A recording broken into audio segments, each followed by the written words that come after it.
नमस्कार, खबर अभी तक देख रहे हैं आप और मैं हूं आपके साथ नासिर कुरैशी और अब वक्त है 24 की खबर का। 24 को लेकर पूरे देश में शोर है और शोर की अगर बात की जाए तो राजनीतिक पार्टियों की तरफ से तीखे बयान भी सामने आ रहे हैं। वार पलटवार का दौर जारी। एक बार फिर से कांग्रेस पार्टी तेलंगाना में मौजूदा सरकार पर हमलावर हो चुकी है। चुनाव को देखते हुए कांग्रेस सांसद राहुल गांधी ने कहा कि पहले केसीआर मुख्यमंत्री पद को अलविदा कहेंगे, उसके बाद केसीआर से जनता के लूटे गए पैसों के बारे में सवाल पूछे जाएंगे। मैंने मन बना लिया है कि सीएम ने जो पैसा लूटा है वो कांग्रेस वापस आपकी जेब में डाले। बाय बाय केसीआर, मगर रेवंत जी ने कहा बाय बाय केसीआर, मगर जो पैसा इन्होंने लूटा है उसके बारे में क्या होगा? चीफ में पहले क्या होगा? पहले चीफ मिनिस्टरशिप से बाय बाय होगा। उसके बाद जो केसीआर जी ने तेलंगाना की जनता से पैसा लूटा है उसके बारे में सवाल पूछे जाएंगे। मैंने मन बना लिया है कि जितना पैसा आपके चीफ मिनिस्टर ने आपसे चोरी किया है उतना पैसा कांग्रेस पार्टी आपकी जेब में वापस डालने जा रही है।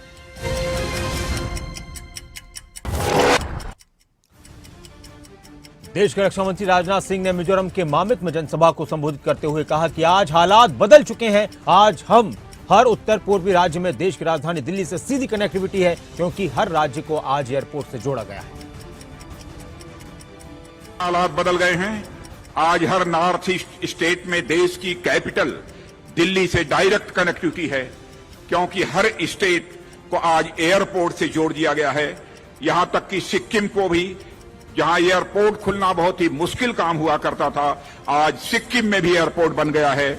और 2014 में नॉर्थ ईस्ट में केवल 8 एयरपोर्ट्स और 1 वाटरवेज हुआ करते थे, वहीं आज मोदी जी की गवर्नमेंट बनने के बाद 2023 में 17 एयरपोर्ट्स और 18 वाटरवेज नॉर्थ ईस्ट में खुल गए। हालात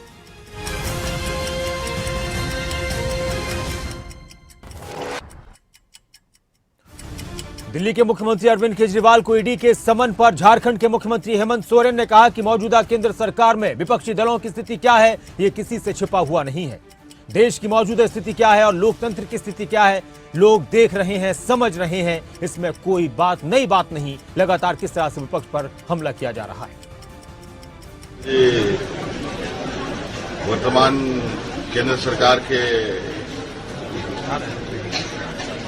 विरोध की सरकार और केंद्र सरकार के विरोधियों की सरकार की क्या आज के दिन में राज्यों की स्थिति है, किसी को कुछ छुपा हुआ है क्या?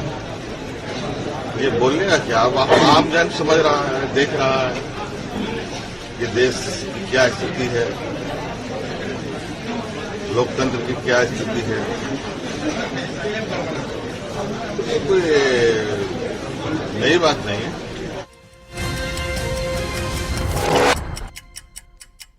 दिल्ली के मुख्यमंत्री अरविंद केजरीवाल को ईडी के भेजे गए समन पर नेशनल कॉन्फ्रेंस के उपाध्यक्ष उमर अब्दुल्ला ने कहा कि ऐसी कौन सी विपक्षी पार्टी है या ऐसे कौन से नेता हैं जिन्हें समन नहीं आए। इससे पहले भी आए हैं और इसके बाद भी आएंगे। यहां पर राजनीति करने की, खासकर विपक्ष में रहने की कीमत चुकानी पड़ती है। आम आदमी पार्टी में अरविंद केजरीवाल पहले नेता नहीं है जो इसका सामना करेंगे। उम्मीद करते हैं कि शाम को सवालों का जवाब देने के बाद अरविंद केजरीवाल वापस घर आएंगे।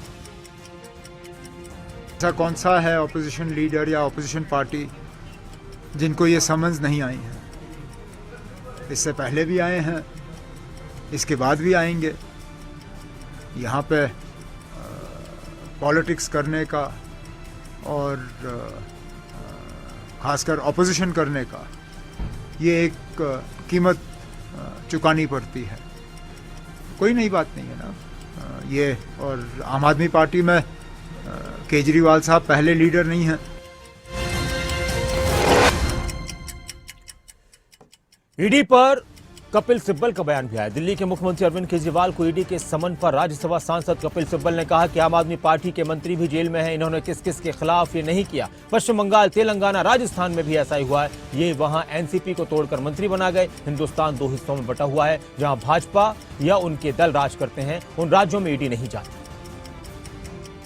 कौन सा ऐसा प्रदेश है जहां विपक्ष नहीं है, जिनके खिलाफ कोई कार्रवाई नहीं हो रही? तो ऐसा है कि हिंदुस्तान 2 हिस्सों में बटा हुआ है। जहाँ बीजेपी राज करती है या उनके दल राज करते हैं, उनके सहयोगी दल राज करते हैं, वहाँ तो ईडी जाती नहीं है, वहाँ तो ईडी के दरवाजे बंद हैं। और बाकी जहाँ विपक्ष है वहाँ ईडी के दरवाजे खुले। तो ये किस किस्म की राजनीति है? और मैं समझता हूँ कि कोर्ट को भी चुकन्ना रहना चाहिए।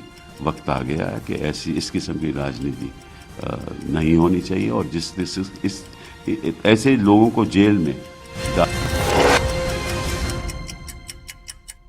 कांग्रेस के राष्ट्रीय अध्यक्ष मल्लिकार्जुन खड़गे ने जनसभा को संबोधित करते हुए कहा कि प्रधानमंत्री नरेंद्र मोदी नहीं चाहते कि गरीबों को कोई ताकत मिले। वो कहते रहते हैं कि वो एक गरीब आदमी है और लोग ये सहन नहीं कर सकते कि वो एक प्रधानमंत्री हैं। वो ऐसे बयान देते रहते हैं। क्या भूपेश बघेल ने कभी कहा कि वो पिछड़ा वर्ग से हैं? क्या उन्होंने कहा कि बीजेपी उन्हें सहन नहीं कर रही? भूपेश बघेल ने कभी कोई ऐसा बयान दिया? छत्तीसगढ़ में जनसभा को संबोधित कर रहे थे मल्लिकार्जुन खड़गे।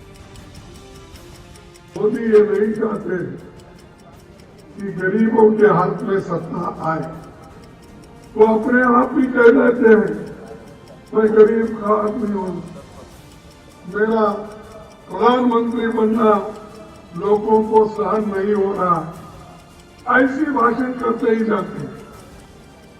अब क्या बघेल साहब भी वही बोल रहा, मैं एक बैकवर्ड का आदमी हूं, मेरे हाथ में सत्ता आई है, मुझे सहन नहीं कर रहे बीजेपी वाले। ये हरियाणा बीजेपी के अध्यक्ष नायब सिंह सैनी ने कांग्रेस पर करारा प्रहार किया। उन्होंने कांग्रेस को इतिहास याद दिलाया और कहा कि कांग्रेस काम नहीं करती थी, इसलिए कांग्रेस को लोगों ने हटाया। उन्होंने कहा कि पिछली बार कांग्रेस ने झूठ बोलकर राजस्थान में सरकार बनाई थी, लेकिन अब ऐसा नहीं होने वाला। समय तक कांग्रेस देश के ऊपर शासित रही है और चुनाव के समय नारे देते थे कि गरीबी हटेगी, गरीबी नहीं हटी। परंतु लोगों ने जब देखा कि ये लोग ये बातें करते हैं, कोई काम नहीं करते, उनको हटा दिया। और आज जब नरेंद्र मोदी जी ने गरीब तक योजनाओं का लाभ पहुंचाया है, तो आज इनको कहीं ना कहीं कोई दिक्कत हो रही है। और आजकल ये झूठ बोल करके, राजस्थान के अंदर जब पिछला चुनाव था इन्होंने झूठ बोला। वहीं हरियाणा कांग्रेस ने भी 2024 के लिए तैयारी पूरी कर ली है। कांग्रेस ने 2024 के लिए जन आक्रोश रैली का आगाज कर दिया है। रादौर विधानसभा क्षेत्र से इस रैली की शुरुआत की गई, यमुनानगर के रादौर से। इस दौरान भूपेंद्र सिंह हुड्डा ने कहा कि रादौर से उठी आवाज पूरे हरियाणा में जाएगी और 2024 में हरियाणा में कांग्रेस की सरकार बनने का उन्होंने दावा किया। रादौर से उठी हुई आवाज पूरे हरियाणा में जाएगी। यहाँ से आवाज मारो, पूरे हरियाणा में जाएगी। यही मैं आज से कह रहा हूँ, ये संदेश पूरे हरियाणा में जाना चाहिए। और मेरे को पूरा भरोसा है कि 36 बिरादरी एक होकर मन तो बना लिया, अब ये कुछ कर लें। लोगों ने मन बना लिया है 2024 में हरियाणा में कांग्रेस की सरकार बनाएंगे 36 बिरादरी ने। तो आज यहाँ से तो भूपेंद्र सिंह हुड्डा कह रहे हैं कि लोगों ने मन बना लिया है कि 2024 में हरियाणा में कांग्रेस की सरकार बनेगी और यह आवाज पूरे हरियाणा में जाएगी। कांग्रेस की जन आक्रोश रैली को कांग्रेस सांसद दीपेंद्र हुड्डा ने भी संबोधित किया। इस दौरान दीपेंद्र हुड्डा ने बातों ही बातों में मौजूदा गठबंधन सरकार को जमकर घेरा और उन्होंने हरियाणा में कांग्रेस सरकार बनने का दावा किया और कहा कि अगले साल 1 नवंबर को विजय रैली का उन्होंने दावा किया। आज हरियाणा दिवस भी है और ये बात भी सही है कि आज ऐसे समय में जन आक्रोश रैली की जा रही है जब चुनावी वर्ष में हमने प्रवेश कर दिया। चुनाव की बिगुल बज चुकी है। अभी 5 स्टेटों के चुनाव हो रहे हैं। 5 प्रदेशों के चुनाव के 2 महीने के बाद लोकसभा चुनाव होंगे, यानी कि आज से 3-4 महीने के बाद, और उसके 4 महीने बाद विधानसभा चुनाव होंगे। अगर आचार संहिता का समय निकाल दें तो इस सरकार के पास मात्र 6 महीने और 20 दिन, इस सरकार के पास 7 महीने से कम का समय बचा है। अगर हम चुनाव आचार संहिता का समय निकालते, अगर चुनाव निर्धारित समय पे होते हैं।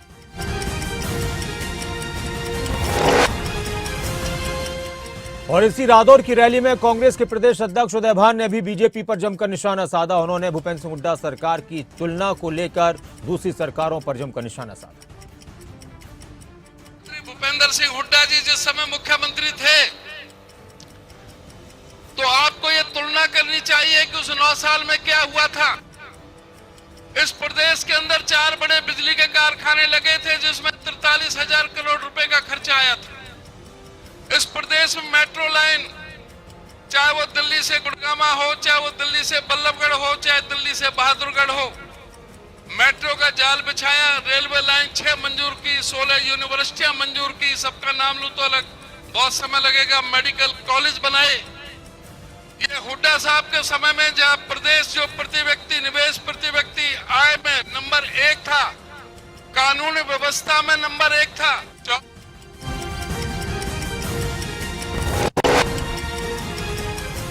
हरियाणा की राजनीति में चुनाव से पहले घोषणाओं की शुरुआत हो चुकी है। कांग्रेस पार्टी, आम आदमी पार्टी के अलावा इनेलो ने भी अपने पत्ते खोल दिए हैं। जात पात की राजनीति से दूर रहने वाले नेता जाति केंद्रित की बातें भी कर रहे हैं। तो वहीं दूसरी तरफ इनेलो की तरफ से ऐलान किया गया कि अगर उनकी सरकार बनेगी तो वो 2 डिप्टी सीएम बनाएंगे।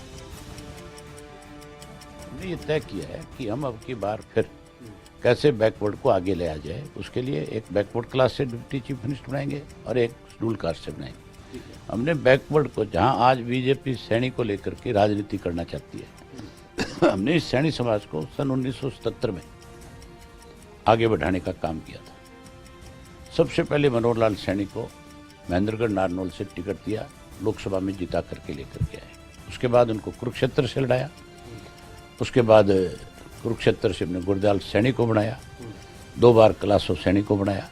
आप उनसे जाकर के पूछ सकते हो कि आप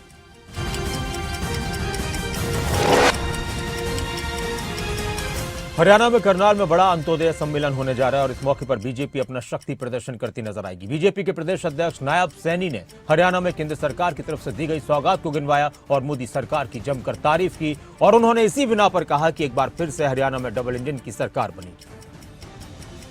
पहले भी हरियाणा के लिए चाहे एक्सप्रेसवे की बात है, चाहे और भी बड़े प्रोजेक्ट देने की बात है, जैसे हमारे कुरुक्षेत्र के अंदर रेलवे एलिवेटेड ट्रैक बनाने की बात है, चाहे विश्वविद्यालय बनाने की बात है। और आदरणीय अमित शाह जी अभी पिछले दिनों भी एक हमारे यहाँ पर हरियाणा पुलिस का एक कार्यक्रम था, उसके अंदर उन्होंने शिरकत की थी और अब भी यहाँ पर आ रहे हैं। और जो भी एक अंत्योदय का इतना बड़ा उपहार ये पहली बार है। इनेलो विधायक अभय चौटाला अक्सर अपने बयानों के लिए सुर्खियों में रहते हैं। हरियाणा में बीजेपी ने अपना प्रदेश अध्यक्ष बदला, तब से नायब सैनी को लेकर लगातार प्रतिक्रियाएं सामने आ रही है। इनेलो विधायक अभय चौटाला ने नायब सैनी पर बोलते हुए उन पर भी सियासी हमला किया। क्या कुछ वो कह रहे थे वो भी आपको सुनवाएंगे। और लगातार इस वक्त नायब सैनी की तरफ से भी दावा किया जा रहा है कि वो जो जिम्मेदारी निभाएंगे मजबूती से निभाएंगे, तो दूसरी पार्टियों के नेताओं की तरफ से भी उनकी जिम्मेदारी को लेकर बयान आ रहे हैं। भाजपा इसके ऊपर मैं जो समझता हूँ कोई और संदेश देना चाहती है। जो ये कहते हैं हरियाणा एक हरियाणवी है, वो जात पात धर्म और मजहब की राजनीति करने वाले लोग हैं। आज भी जात पात और मजहब की राजनीति कर रहे हैं। इससे कुछ हासिल नहीं होगा।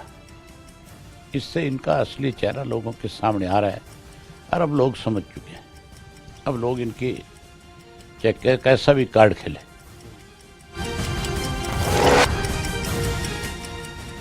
हरियाणा में गठबंधन सरकार को लेकर वक्त वक्त पर बहुत सी बातें निकलकर सामने आती हैं, लेकिन शुरुआत से ही चौधरी वीरेंद्र सिंह, उनके सांसद बेटे विजय सिंह जो हिसार से बीजेपी के सांसद हैं, जेजेपी को लेकर लगातार बोलते रहते हैं। हिसार से सांसद विजय सिंह कैथल के तितरम पहुंचे और इस दौरान उनसे पूछा गया कि जींद की रैली में चौधरी वीरेंद्र सिंह ने एक फैसला लिया था कि अगर जननायक जनता पार्टी से बीजेपी का गठबंधन रहेगा तो बीजेपी के साथ नहीं रहेंगे। इस पर सांसद विजय सिंह ने कहा कि जो उस रैली के मंच से कहा गया था मैं भी उससे सहमत हूं। यानी उन्होंने भी कहा कि अगर जेजेपी के साथ गठबंधन रहता है तो वो भी बीजेपी में नहीं रहेंगे। रैली हुई है उसके बाद से अगर मैं अतिशोक्ति ना हुई है कहूँ कि हरियाणा में राजनीति का सबसे बड़ा विषय वही है। ये चीज़ सब समझते हैं कि 5 राज्यों के चुनाव जो हैं वो आ चुके हैं और तो ये इतनी समझ तो सब में है कि पार्टी भी जो फैसला करेगी वो इन पंजाब के मुख्यमंत्री भगवंत मान ने एसवाईएल का मुद्दा उठाया। उन्होंने कहा कि आज तक आम आदमी पार्टी सरकार एसवाईएल के मुद्दे पर 3 बार सुप्रीम कोर्ट गई, एक बार भी कोई हलफनामा दाखिल नहीं किया, बल्कि ऊर्जा मंत्री शेखावत से मिलने पहुंचे थे और एसवाईएल का पानी देने से मना किया। एसवाईएल का जिहड़ा पूरे इंडिया दे विच जिहड़ा पानियां दा झगड़ियां नाल निपटन वाला जिहड़ा कानून है, एक्ट है, जिहड़ा इंटर स्टेट रिवर वाटर, वो 1956 का है, 1956 का। पर पंजाब इक्को एक सूबा है जिहदे पानियां दी वंड वास्ते पंजाब पुनर्गठन एक्ट 66 लिआंदा है, एक वक्खरी व्यवस्था कर ली।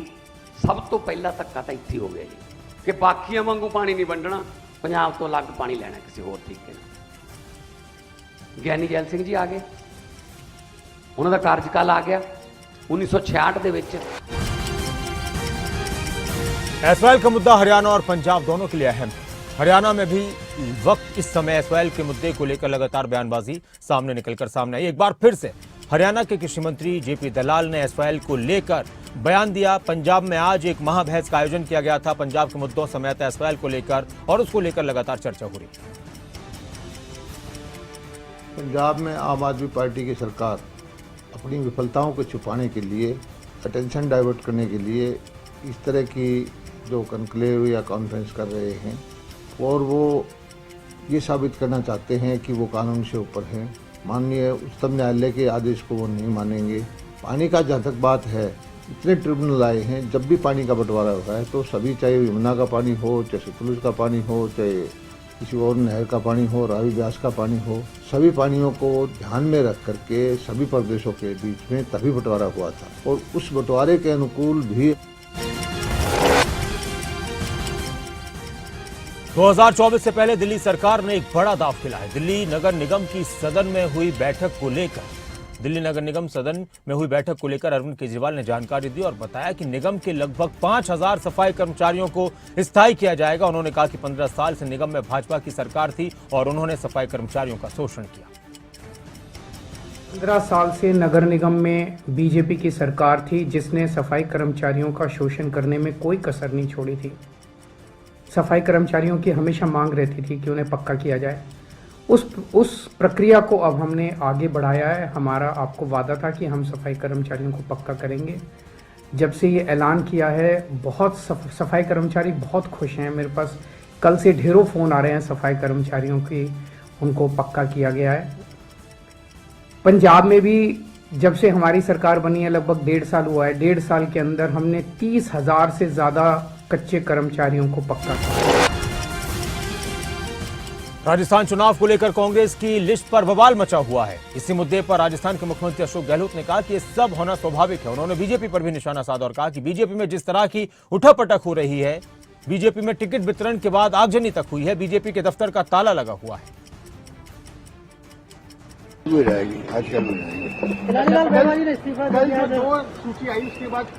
देखिए, स्वाभाविक है, हर पॉलिटिकल पार्टी के अंदर सबको संतुष्ट नहीं किया जा सकता है। मैं खुद ही संतुष्ट हो सकता हूँ। सब में फैसले होते हैं 100%। मैं अगर मुख्यमंत्री भी हूँ तब भी सभी फैसले मेरी मर्जी माफिक नहीं हो सकते हैं। ये डेमोक्रेसी है, इसलिए इतनी मार्जिन रख के चलनी पड़ेगी।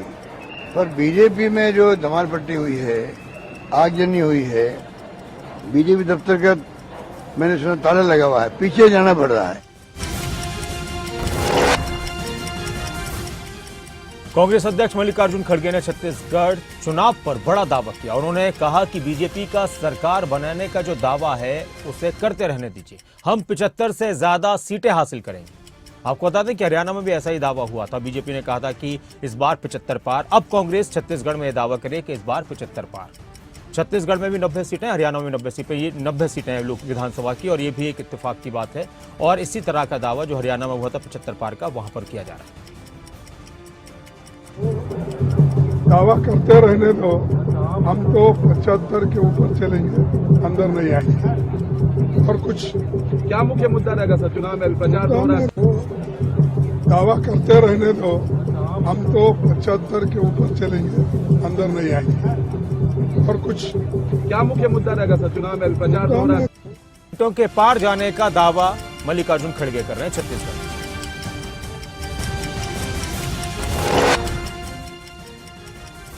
छत्तीसगढ़ के मुख्यमंत्री भूपेश बघेल ने बीजेपी पर जमकर निशाना साधा और कहा कि बीजेपी के पास दो ही विषय हैं, सांप्रदायिकता और धर्मांतरण। बीजेपी एक भाई से दूसरे भाई को आपस में लड़ाने का काम करती है। वो कोई काम नहीं करेंगे बल्कि लोगों को लड़ाकर वोट हासिल करेंगे। छत्तीसगढ़ का चुनाव इस वक्त बहुत तीखा होता जा रहा है और दोनों ही पार्टियों की तरफ से जीत के दावे किए जा रहे हैं। का काम और दूसरी बात लड़ाने का काम। इनके पास केवल एक विषय है, सांप्रदायिकता और धर्मांतरण। एक भाई से दूसरे भाई को लड़ाने झगड़ाने का काम, मतलब काम कुछ करेंगे नहीं, झगड़ा करा के वोट लेने का काम। तो जिसके पास जो है वही तो देगा। उसके दिमाग में नफरत है, उसके दिमाग में हिंसा है, उसके दिमाग में घृणा है। तो इसीलिए रमन सिंह के राज में ये बस्तर की धरती, सस्य श्यामला धरती, वो लाल हो चुकी थी।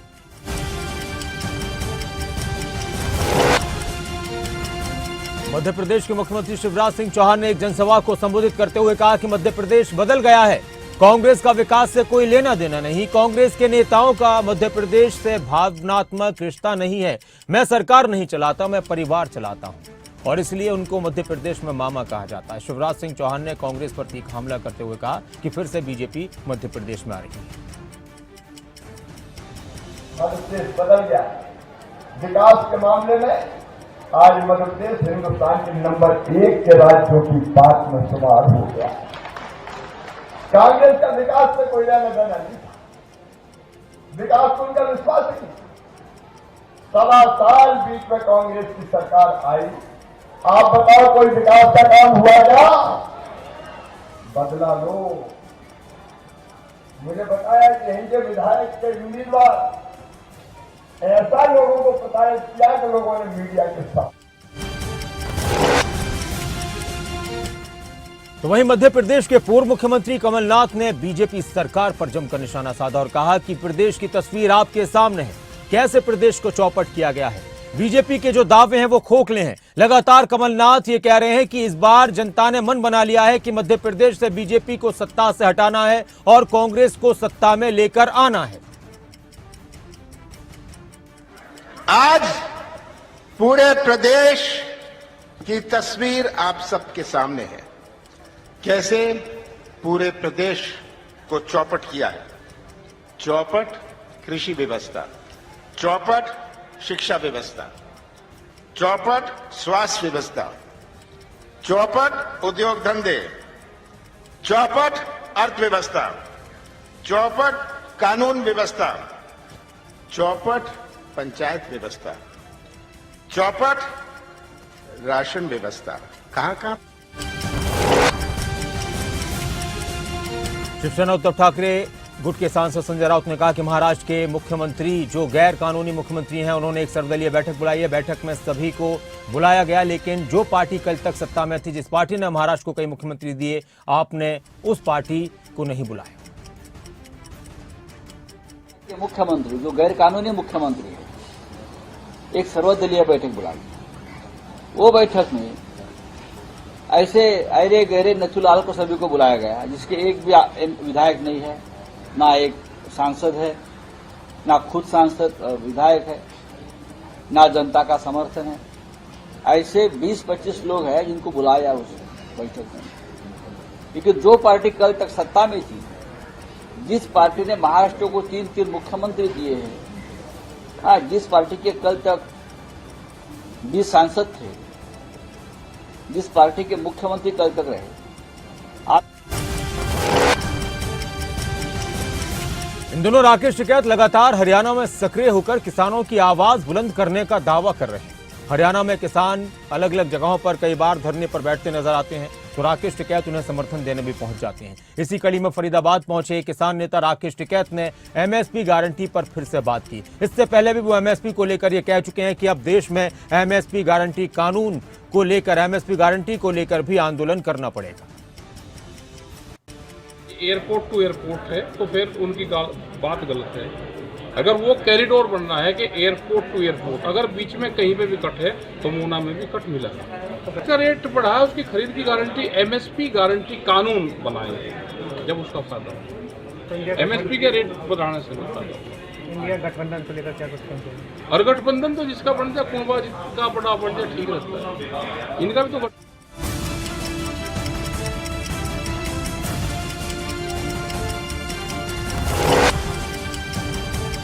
24 की खबर में इतना ही, लेकिन एक छोटे से ब्रेक के बाद फिर से खबरों की शुरुआत करते हैं। आप बने रहें खबर अभी तक के साथ।